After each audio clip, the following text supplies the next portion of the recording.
more drink, I want more Bacardi, one more dance at this after party. We still going. Para sa activity to is Arduino board, breadboard, jumper wires, LED, resistor na 10K, tsaka motor resistor. Una po natin ipapalsak is itong LED sa ground at tsaka sa pin 13. Yeah, make sure nyo na nakapasok na ayos. Tapos ito pong black wire sa GND. Yeah. Hindi. Jumper wires sa A0. At Isa pa pong jumper wire sa 5 volts.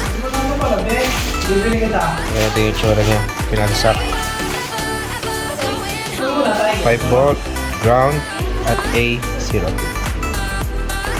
Tapos pag magpapalsak po kayo dito, unahin nyo po ang kahit saan po yan. Basta po sa dito. Yan. Diyan. Tatandaan nyo na magmumula lang po yung ground dito dahil dito po sa ground. Tapos tapat lang po para po magkasaysay po itong photoresistor. Tapos, nasan yung isa? Pakita natin. Ito po.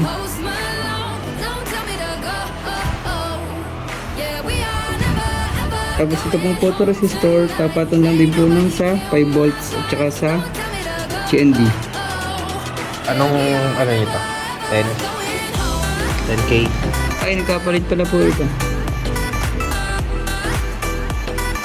Yan, tapos Ay, tama. Yan, yun. ito ang final. Try po natin kung gagana. Off, ilaw.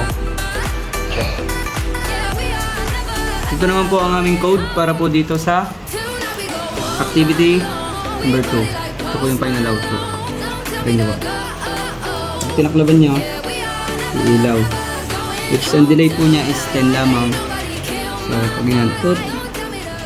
Yan.